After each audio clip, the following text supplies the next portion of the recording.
Graças a Deus, meus irmãos. Amém? Irmãos, livro de Efésios, capítulo 6. Livro de Efésios, capítulo de número 6. A partir do primeiro versículo, do versículo 1. Efésios, capítulo 6.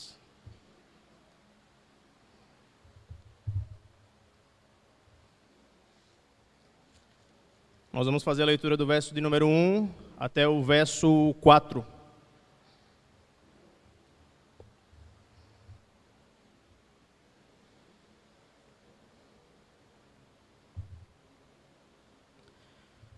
Livro de Efésios, capítulo 6, do versículo de número 1 ao versículo de número 4. O texto diz o seguinte, irmãos: Filhos, obedeçam a seus pais no Senhor, pois isso é justo. Honra teu pai e tua mãe. Este é o primeiro mandamento com promessa, para que tudo te corra bem e tenhas longa vida sobre a terra. Pais, não irritem seus filhos, antes, criem-nos segundo a instrução e o conselho do Senhor. Amém. Fechem os olhos, curvem as cabeças, vamos orar ao Senhor. Maravilhoso Deus, nós queremos te agradecer por esse momento tão sublime, tão abençoado que é concedido a nós, que é de participarmos do teu santo culto. E nesse momento nós pedimos a ti que nossos ouvidos estejam bem atentos, que a nossa mente seja iluminada pelo poder da Tua palavra, a fim de que possamos aplicá-la no nosso viver e verdadeiramente sermos restaurados, vivificados pelo poder que há na Tua Santa Escritura. É isso que nós te pedimos, no nome do Teu Filho amado, Salvador nosso Jesus. Amém. Louvado seja Deus pela oportunidade que Ele nos dá de ouvir a sua palavra a cada domingo. Quão bom isso é para a Igreja de Cristo, irmãos. Amados, hoje nós vamos tratar de um tema relacionado à relação familiar, especificamente a relação entre os filhos e os seus pais. O que nós temos hoje a tratar a respeito da Escritura, é a relação que se dá dentro do padrão bíblico entre os filhos e os seus pais, e entre os pais e os seus filhos. O avô do pastor Charles Spurgeon, que também era pastor, um pastor congregacional, dizia que durante todo o ministério dele como pregador, ele pregou as mesmas verdades, os mesmos textos bíblicos, as mesmas referências bíblicas, mas toda vez que ele pregava o mesmo texto, ele experimentava aquele texto de uma forma diferente, sempre de uma forma nova. Durante todo o seu ministério, pregou as mesmas verdades, mas essas mesmas verdades sempre eram experimentadas por ele de formas diferentes. O poder da palavra do Senhor, de forma efetiva, na vida do avô, do pastor Charles Spurgeon.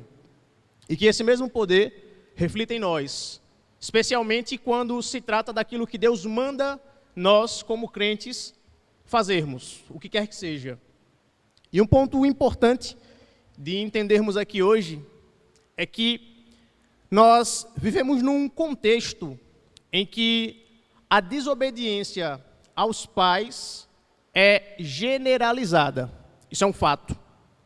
Nós conseguimos perceber que nas relações sociais, hoje, os homens estão cada vez mais frouxos no que diz respeito a assumir os seus compromissos de homens do lar. As mulheres estão cada vez mais negligentes com as suas obrigações domésticas e familiares, e os filhos cada vez mais rebeldes. De modo geral, claro que não total, mas generalizando, boa parte das famílias do mundo vivem nesse contexto de desajuste. Pais frouxos, mães negligentes e filhos desobedientes. E, infelizmente, isso é um mal que, de certo modo, muitas vezes, penetra dentro do seio da igreja de Deus. Dentro das igrejas locais, das congregações, nós encontramos relações familiares entre filhos e pais que se assemelham a relações mundanas, pais negligentes e filhos rebeldes.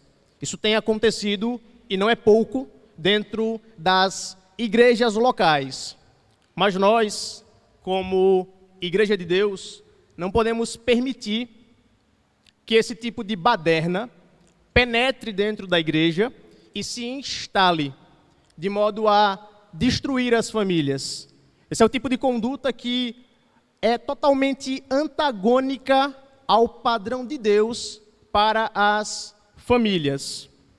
E é um ponto que precisamos ter bem fixado na nossa mente.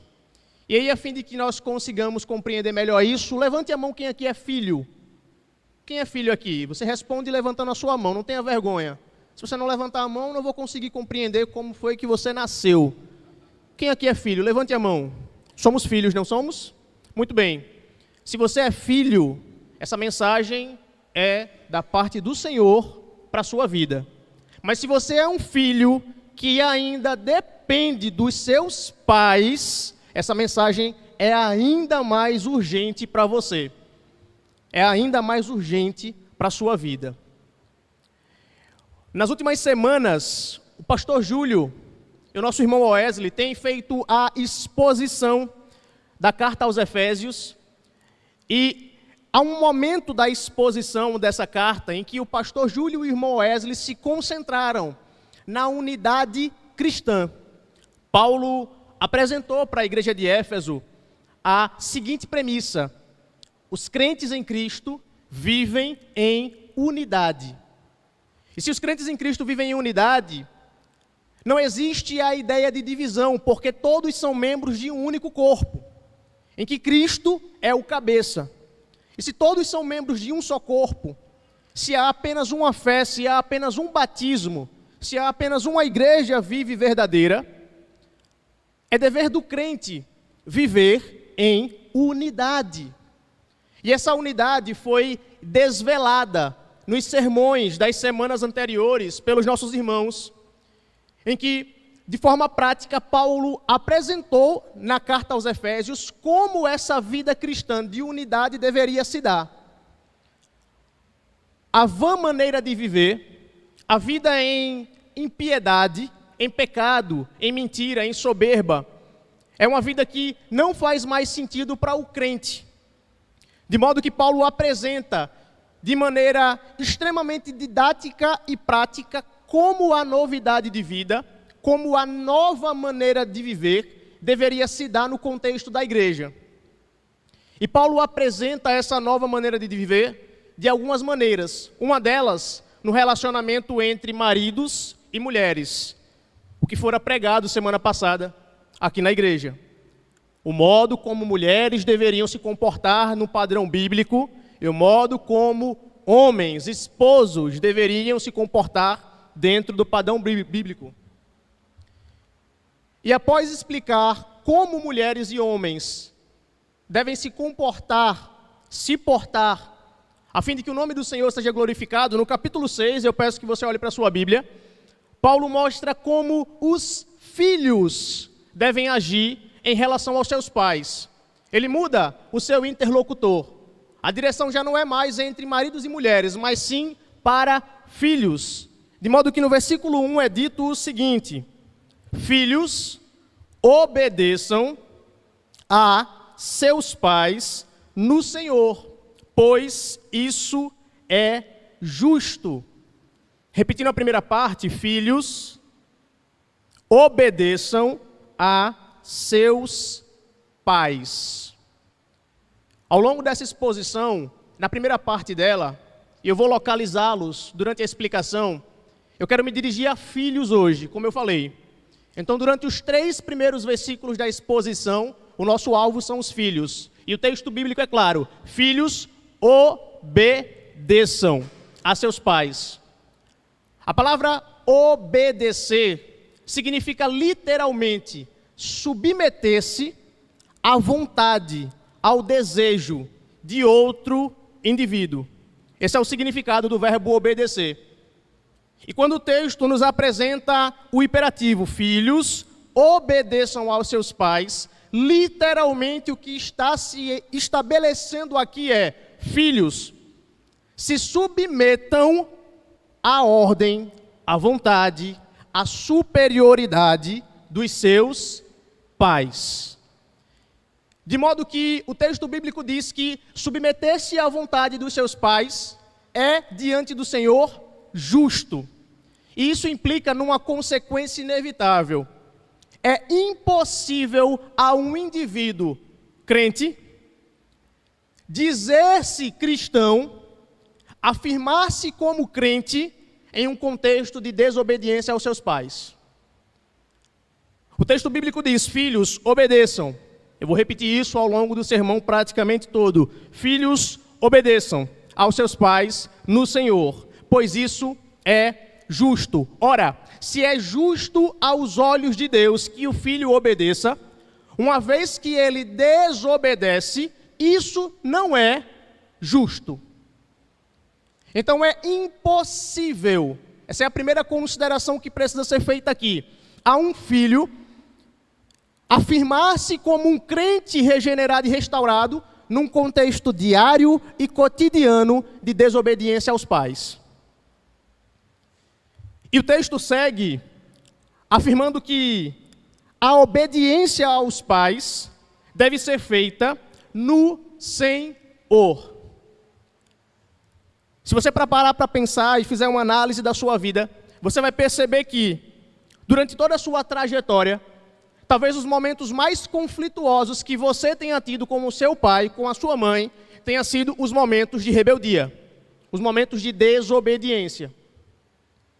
Quando o texto fala que o filho deve obedecer ao pai, Paulo não se importa em criar uma linha argumentativa tentando comprovar a razão pela qual o filho deve ser obediente ao seu pai. Isso não aparece aqui. Paulo não cria um texto argumentativo tentando convencer o leitor de o porquê o pai deve ser obedecido. Antes, ele só diz uma coisa: porque isso é justo. E é claro que existem várias razões pelas quais no texto bíblico nós percebemos o porquê de um pai ter de ser obedecido. Há algumas razões óbvias para um pai ser obedecido. Por exemplo, nós obedecemos a nossos pais porque eles nos amam e porque nós amamos aos nossos pais, e isso é fato.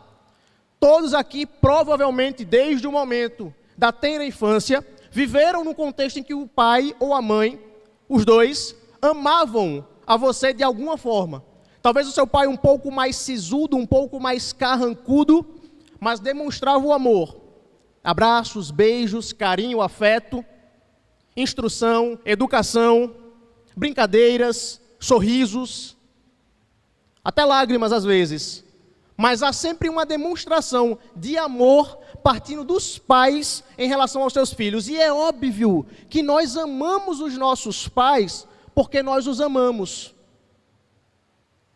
Nós obedecemos aos nossos pais porque nós os amamos, perdão. A gratidão é uma segunda razão para se obedecer a um pai, e a gente sabe que isso é óbvio também. Nós obedecemos aos nossos pais porque somos gratos a eles. Meu pai não tem dívida comigo, minha mãe não tem dívida comigo, mas meu pai me sustenta. A sua mãe te sustenta, teu pai te sustenta. Provê alimento, casa, escola, roupa, dívidas pagas. E é claro que por gratidão você obedece aos seus pais, mas o texto não está falando de amar ao pai e obedecê-lo por gratidão. Ter gratidão ao pai e obedecê-lo por amor. O texto diz: obedeça aos seus pais porque isso é justo. Não se trata exclusivamente de amor. Não se trata exclusivamente de gratidão, de estima. de bom relacionamento que você tem com o seu pai. Você obedece ao seu pai, ou pelo menos deve obedecê-lo, porque isso, aos olhos do Senhor, é justo. O ponto central da obediência aos pais está no fato não apenas de você amá-lo, mas no simples fato de que isso, diante de Deus, é agradável. Diante de Deus isso é justo, de tal maneira que, quando o filho obedece ao pai, antes mesmo de existir o amor e a gratidão, existe ali o desejo de glorificar ao Senhor na obediência aos pais, porque é justo aos olhos do Senhor. A obediência aos pais não se trata de uma mera obrigação, não se trata de um dever, ela se trata de honrar ao Senhor Deus enquanto filhos. Se trata de glorificar ao nome do Senhor como um filho dentro do lar. De tal maneira que você, jovem, especialmente você, filho, que vive com o seu pai, vive com a sua mãe, pode ter certeza de que, se numa perspectiva prática, seu pai te chama, a sua mãe te chama, e você responde com aquela expressão brasileira chamada "ah". Filho, faça isso, "ah". Vou nada fazer. A senhora é uma velha bobona. Você é um velho, não sabe de nada. De modo que, se você desobedece aos seus pais, se seus pais impõem uma ordem a você, e você no Senhor não tem coragem de fazê-la, ou não se predispõe a fazer, pode ter certeza que diante do padrão bíblico de Deus, você está em pecado diante do Senhor. Desobediência aos pais não é uma questão de opção, é um dever de um crente. Obediência aos pais, obedecer aos pais é um dever de um crente. De tal maneira que, quando nós olhamos para o texto bíblico, no versículo de número 2, a expressão continua seguindo no mesmo princípio: honra ao teu pai e à tua mãe, porque esse é o primeiro mandamento com promessa. Parece que há uma repetição aqui. Enquanto no momento Paulo diz, obedece ao teu pai, ele repete uma mesma informação, que na maior parte das Bíblias e de traduções aparecerá entre aspas, porque é uma citação do 5º mandamento. Paulo está citando para os crentes da igreja de Éfeso que eles deveriam honrar ao pai e honrar a mãe, porque esse é o primeiro mandamento com promessa. Honrar o pai e honrar a mãe não se trata de uma lei que foi extinta com a graça de Cristo. Sabe o argumento de que nós somos salvos pela graça mediante a fé? Somos salvos pela graça. A lei já era, a lei foi extinta, a lei foi abolida. Deus, na pessoa de Cristo, aboliu a lei. Eu não tenho obrigação nenhuma com a lei, porque eu sou salvo pela graça. Esse argumento que se lança para desprezar os padrões morais de Deus, ele não existe e cai por terra. Porque o próprio Cristo disse que aquele que o ama obedece aos seus mandamentos. De modo que quando olhamos para o contexto do Antigo Testamento, faz todo sentido pensar em honrar ao Senhor como um princípio moral de Deus. Quando olhamos para a Antiga Aliança e encontramos, por exemplo, a exigência de que um cordeiro fosse sacrificado. Eu tenho um exemplo ali de uma lei que envolvia cerimônias para o povo de Israel. Quando eu encontro no Antigo Testamento a informação de que o sequestrador deveria ser morto por ter sequestrado alguém, eu tenho um exemplo de uma lei que regia a sociedade, uma lei civil, mas quando eu encontro no Antigo Testamento, no livro de Êxodo, honra ao teu pai, eu não estou diante de uma lei civil, eu não estou diante de uma lei cerimonial, eu estou diante de um princípio moral de Deus, de uma lei moral do Senhor. O livro de Êxodo, capítulo 20, diz explicitamente, honra a teu pai e a tua mãe. Não se trata de uma lei que foi abolida ou de um princípio que foi esquecido dentro do contexto do Novo Testamento. Porque quando olhamos para as Escrituras, nós encontramos no livro de Gálatas capítulo 5 a seguinte informação: toda a lei se resume num só mandamento: ame ao seu próximo como a si mesmo. Não existe informação nenhuma na Bíblia que o padrão moral de Deus, o decálogo, os 10 mandamentos, tenham sido abolidos por Cristo Jesus. E o 5º mandamento está lá. E Paulo cita no livro de Efésios, capítulo 6, versículo 2. Honra a teu pai e a tua mãe. Ele cita explicitamente isso. E honrar consegue ser um termo mais abrangente do que a expressão obedecer. Porque enquanto obedecer se restringe a seguir ordens, honrar envolve não apenas a obediência à ordem, não apenas a obediência ao comando do pai, mas envolve manter o pai em integridade em qualquer situação que se exista. O pastor Fernando Angelim, da Igreja Batista Reformada do Pará, diz num livro que ele escreveu exatamente as seguintes palavras: honrar envolve amar, valorizar, demonstrar respeito e consideração, e de acordo com a Escritura, essa honra deve ser direcionada ao pai e à mãe.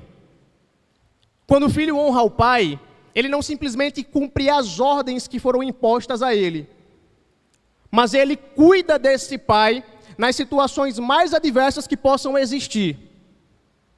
Honrar ao pai dentro do contexto bíblico não significa dizer: pai, obrigado por tudo, viu? Valeu. Mês que vem eu apareço aqui novamente para apertar na tua mão e tocar no teu ombro e dizer obrigado de novo. Honrar ao pai envolve amá-lo, apesar das diferenças que existem entre o filho e o pai. Honrar ao pai envolve suprir as necessidades desse pai quando ele não consegue mais ter autonomia. Uma hora o pai envelhece, a mãe envelhece. E se ele não tem condições, meios de se manter, é dever do filho honrar a seu pai.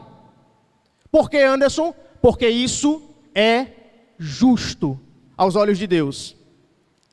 De modo que essa ideia de honra no Antigo Testamento era tão importante, essa honra aos pais, que havia entre o povo de Israel castigos estabelecidos para quem viesse a desonrar o seu pai e a sua mãe de alguma maneira. No livro de Êxodo, capítulo 21, versículo 15, nós encontramos a seguinte informação: se alguém amaldiçoar seu pai ou sua mãe, terá que ser executado. Um outro verso diz: quem agredir ao próprio pai e à própria mãe, terá que ser executado. A forma como Israel entendia a desobediência aos pais era a seguinte: amaldiçoou ao seu pai, agrediu ao seu pai, agrediu a sua mãe, pena capital, execução, morte. E você vai observar que toda a Escritura mostra a diferença nítida entre aqueles filhos que obedeciam a seus pais e aqueles filhos que desobedeciam. A título de exemplo, Isaac. Houve um determinado momento na história da humanidade que Deus concedeu a Abraão a bênção de ter um filho, o filho com sua esposa, Sara, e solicitou a Abraão que Isaac fosse sacrificado. Abraão obedeceu a ordem, e não apenas Abraão, durante todo o percurso, até o momento em que era nítido que Isaac seria o sacrifício. Não há nenhum relato bíblico de que Isaac correu, de que Abraão tentou capturá-lo para oferecê-lo como sacrifício, de que Isaac discordou do seu pai por ter sido, ou melhor, por ser oferecido. Em nenhum momento você encontra Isaac desobedecendo a Deus. E o livro de Gênesis diz que o Senhor abençoava Isaac. Isaac era obediente, e o que a Escritura fala sobre Isaac é: o Senhor o abençoava. E aí, quando nós folheamos as páginas da Escritura, nós encontramos outros 2 filhos na Bíblia, de um sacerdote, Ofni e Finéias. A Bíblia diz, e olhe bem, eles eram filhos de sacerdote. Eles eram filhos de um homem chamado Eli, aquele que falou com Ana e disse a ela que ela conceberia. Ofni e Finéias eram filhos de sacerdote e atuavam como sacerdotes. E o que a Escritura fala a respeito dos dois é o seguinte: eles eram filhos de Belial e não conheciam ao Senhor.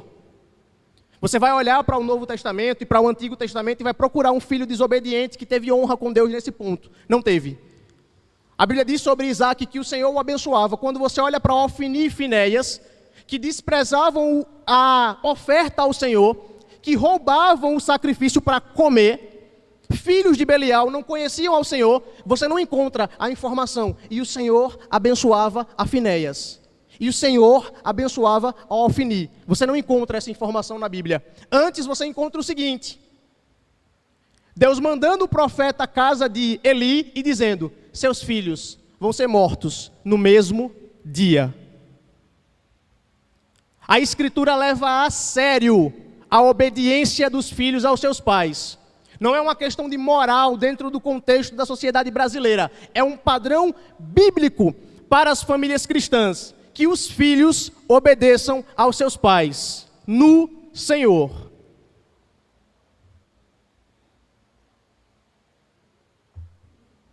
E quando a gente continua a olhar para esse contexto de obediência, o texto bíblico diz, no versículo 3, obedeça ao seu pai, honre-o, para que te vá bem e vivas muito tempo sobre a terra. Observe que na citação do decálogo, do 5º mandamento, é dito que aqueles filhos que obedecem aos seus pais, eles desfrutam de bonança, para que tudo te vá bem, e eles desfrutam de longevidade, e tenhas longa vida sobre a terra. É o que o texto bíblico diz. E quando paramos para analisar esse texto com um pouco mais de atenção, não se trata aqui de uma recompensa para aqueles que obedecem aos seus pais, como uma espécie de moeda de troca. Se eu obedecer ao meu pai, eu vou ter vida longa. Então, se eu quero viver 80, 90, 100 anos, o que eu tenho que fazer? Obedecer ao meu pai. Não se trata disso. Se trata de um raciocínio lógico muito simples. Filhos obedientes não estão expostos ao pecado. Filhos obedientes não estão expostos ao mundanismo. Filhos obedientes não estão expostos, não como um filho desobediente, às malícias e artimanhas da própria concupiscência e de Satanás. Porque aquele filho obediente vai ouvir o seu pai quando ele disser: filho, aquele garoto não é uma boa companhia para você. E por ser obediente, ele vai atender ao chamado do pai. E ele vai evitar a má companhia. Filha, aquele jovem não parece ser uma boa influência para a sua vida. O filho obediente vai ouvir o conselho do pai, a admoestação do pai. E não vai ser exposto a alguém que podia conduzi-lo à impiedade. Filho, aquele grupo de amigos que eu sei que você gosta, eles não são boa influência porque a vida deles é de impiedade e de pecado. Pregue para eles, mas não se misture com eles. O filho obediente, ele vai estar protegido no âmbito da Escritura Sagrada, ele está protegido da impiedade, de sorte que é por essa razão que ele consegue ter a bonança da promessa. Tudo te vá bem. Agora faça um contraste e pense no filho rebelde, naquele que desobedece aos seus pais, que não ouve o conselho da mãe, que não se detém na instrução do pai. E imagine as influências que ele absorve, os amigos com quem anda, as coisas que ele vê no próprio aparelho celular, no celular dos amigos, as conversas que ele escuta, as recomendações que são sugeridas para ele. E imagine que, no contexto de desobediência, haverá um fruto a ser colhido disso. E aí você consegue entender como essa promessa funciona. Filhos obedientes estão protegidos, ou pelo menos mais protegidos, do que filhos desobedientes aos pais. De sorte que, eu repito o verso 1, obedeçam aos seus pais no Senhor, porque isso é justo. De tal maneira que eu me recordo que em 2015 eu havia encerrado um contrato de aprendizagem numa empresa em que eu trabalhava aqui em Maceió, e eu fui ao INSS, eu não me recordo se era INSS, CLT, algum setor de regime trabalhista. E eu tinha que ir com minha mãe, porque era menor de idade. Minha mãe me levou até a sala de um atendente. Ele fechou a porta e começou a assinar alguns papéis, creio que é parte burocrática para encerrar o contrato. E ele olhou para mim e perguntou, ela é sua mãe, não é? Eu disse sim.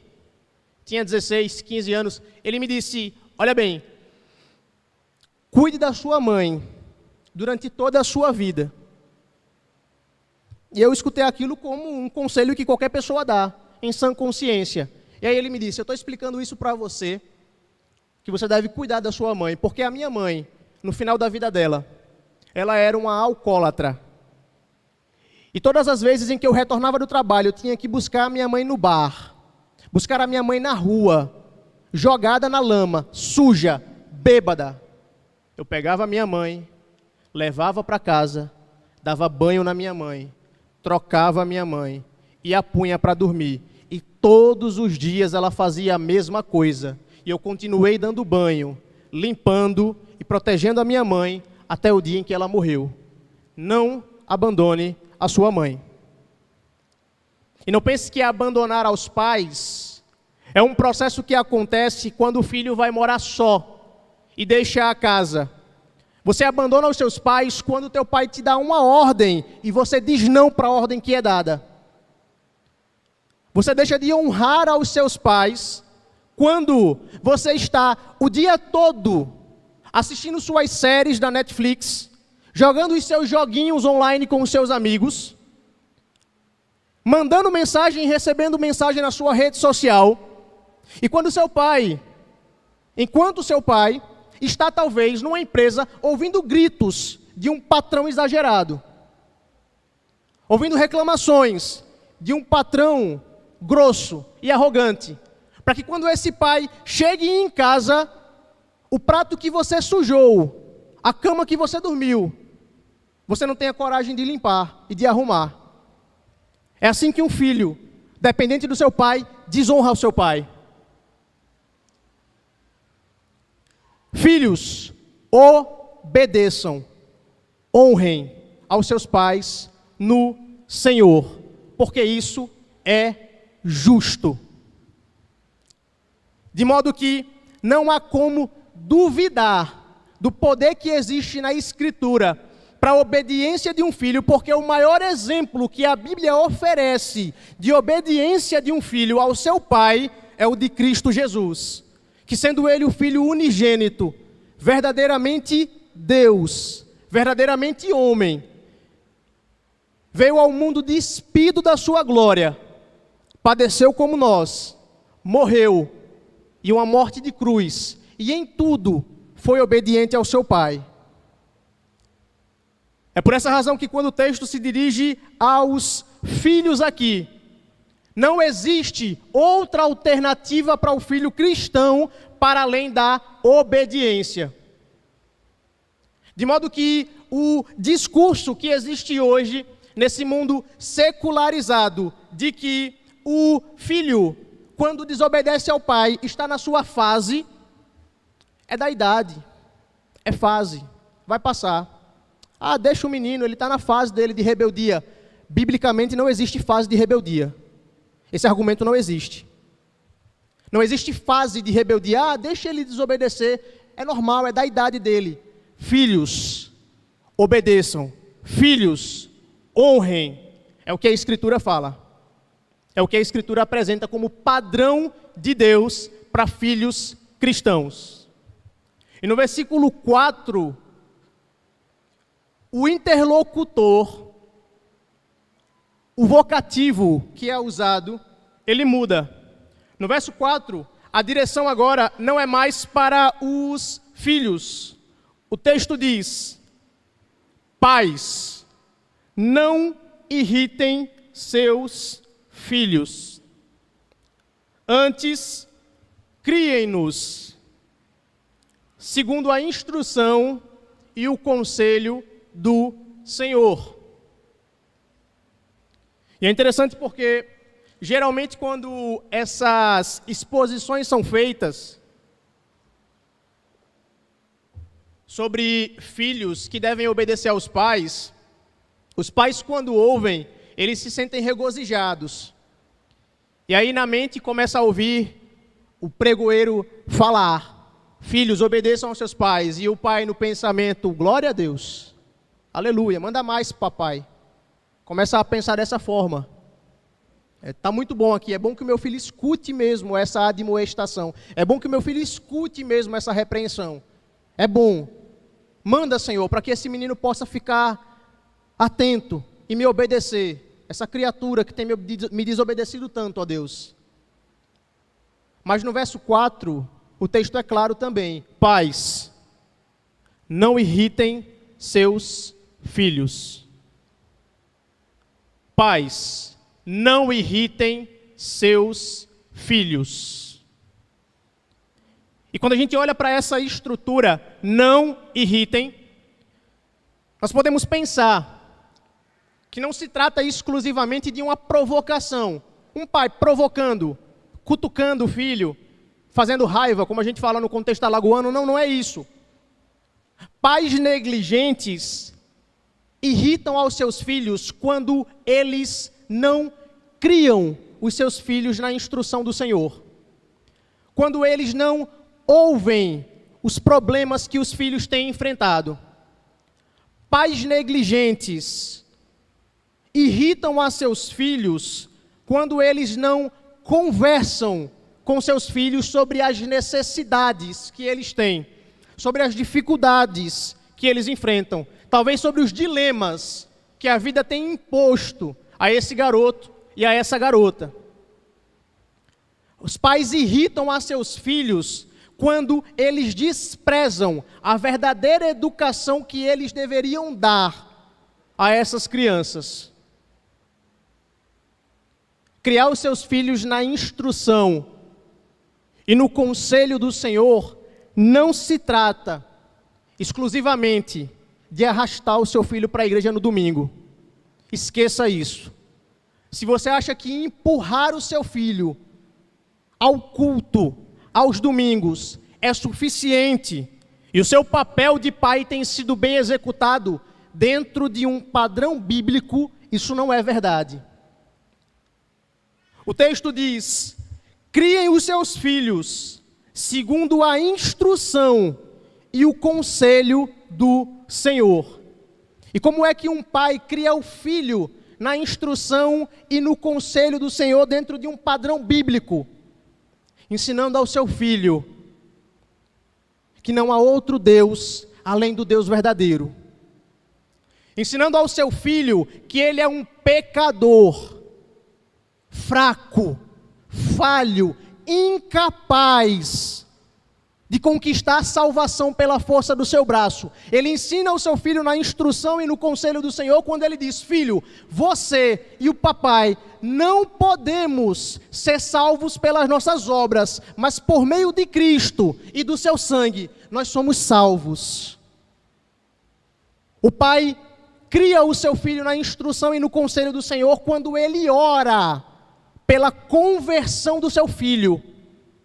Quando ele ora para que o seu filho tenha a mente iluminada e possa crer no poder do Evangelho.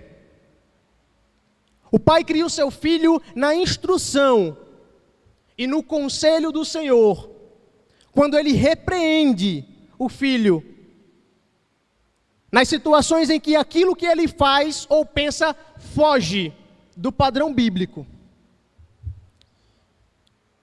E é interessante falar disso porque falar de criação de filhos, sem filhos, provoca o pensamento no camarada, que é mais ou menos assim: casa e tem o teu primeiro filho para tu ver como é.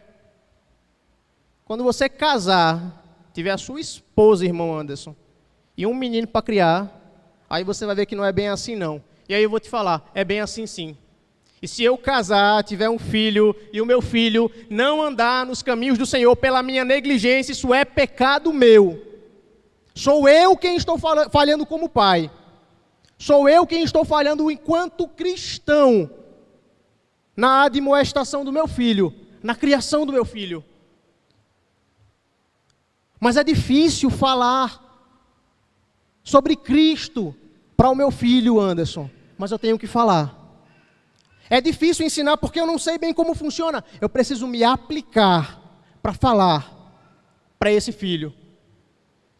Mas as situações vão ser complicadas, eu vou lidar com situações inesperadas. Sim, e é nessa situação, nesse contexto, que eu preciso fazer o que a Escritura me manda: educar o meu filho na instrução e no conselho do Senhor.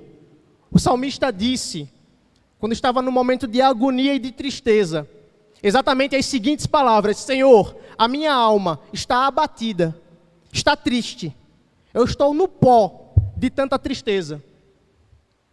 Deus, vivifica-me segundo a tua palavra.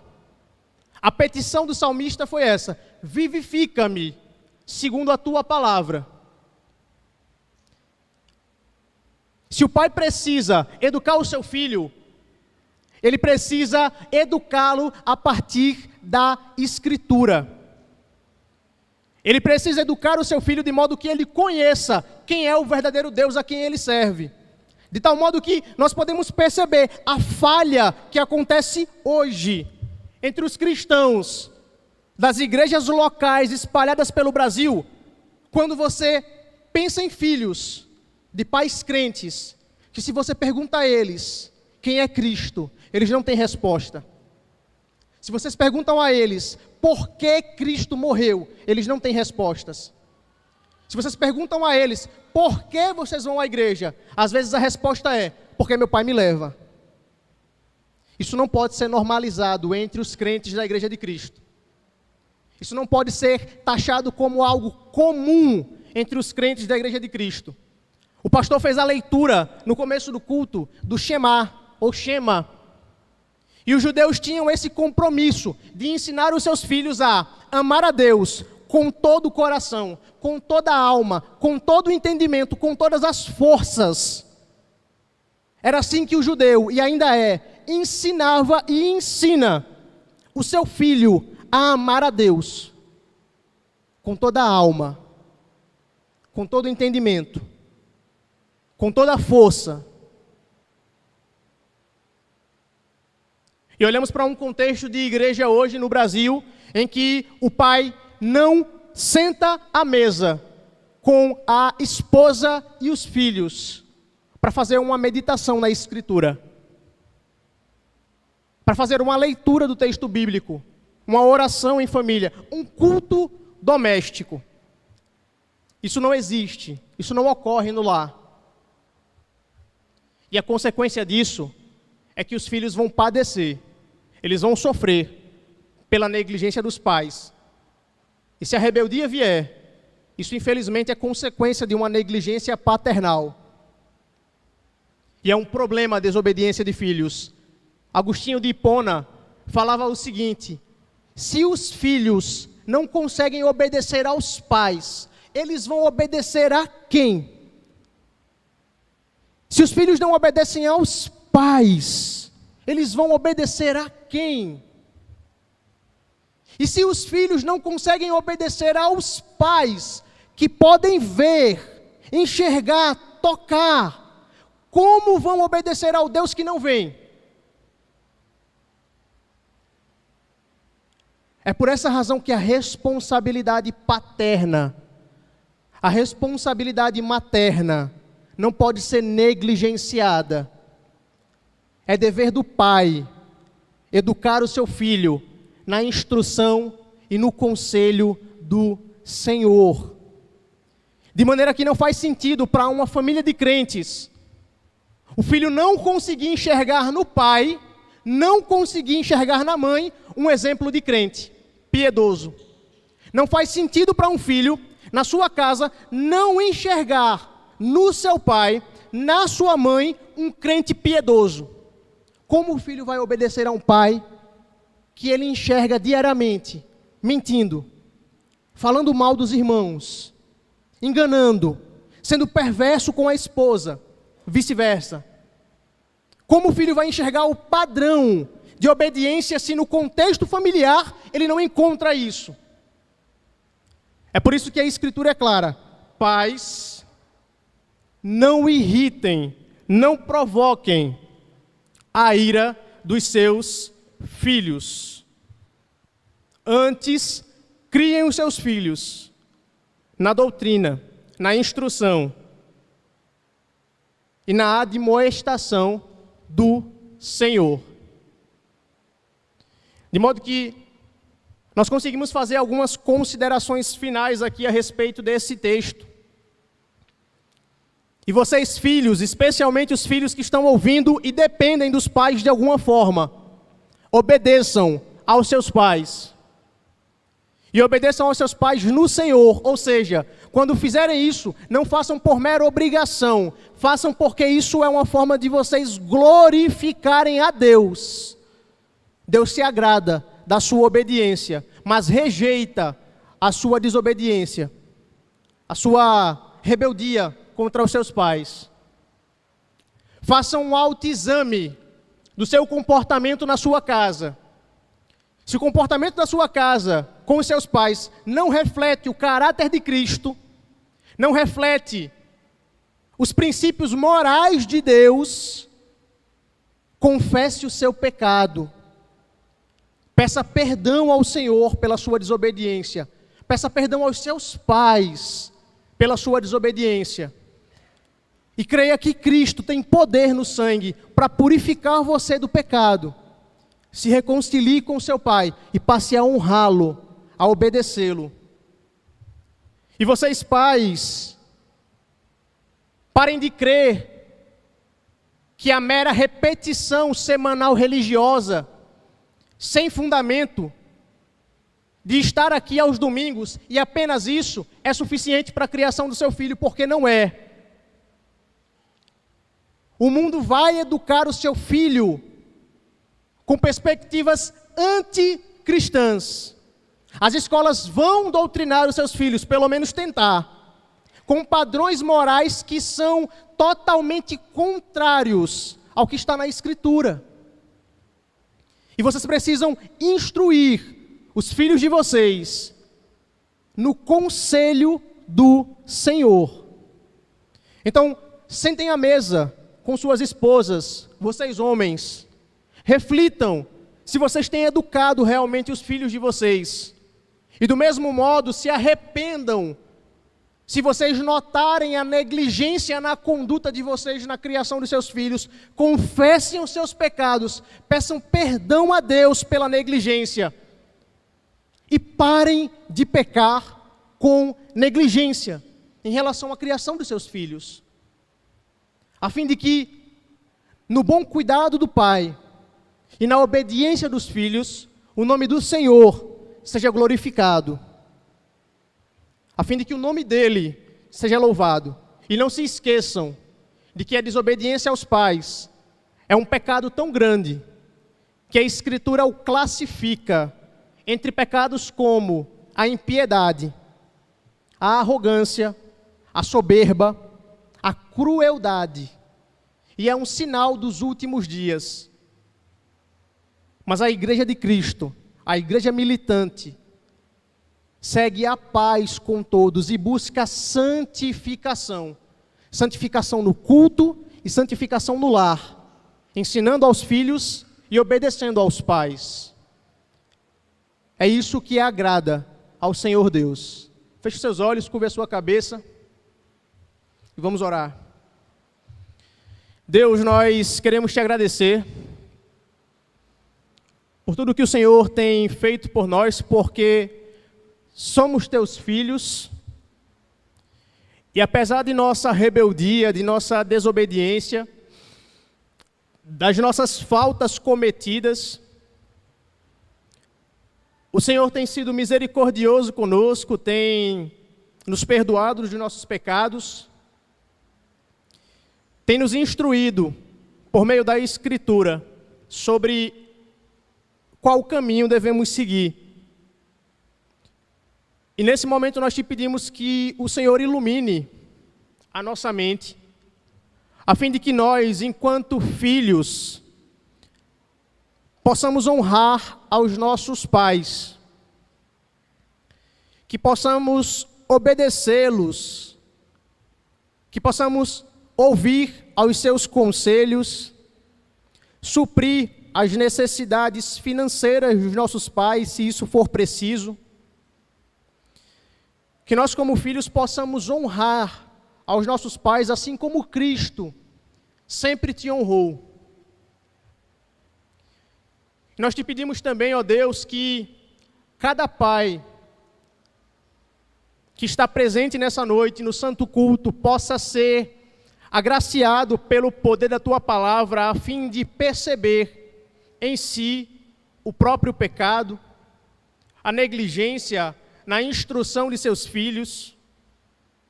Que os pais possam perceber os pontos onde têm se equivocado na educação cristã de seus filhos e compreender por meio da Tua palavra qual é o padrão que o Senhor tem estabelecido para esses pais. Que eles possam cuidar desses filhos, a fim de que eles venham a conhecer o poder do Teu Evangelho, a fim de que eles venham viver uma vida de comunhão cristã, a fim de que os lares da Igreja Batista Reformada e de cada igreja que busca o Teu nome verdadeiramente, possam ser lares bíblicos, lares em que os pais admoestam aos seus filhos na verdadeira instrução que provém de Ti, ó Deus. Nós pedimos que o Senhor possa nos conceder misericórdia e capacidade, a fim de que a Tua palavra penetre no nosso coração e nós a recebamos com amor, com prudência e com obediência, ó Deus. Nós te pedimos isso na pessoa de Cristo, nosso Salvador. Amém.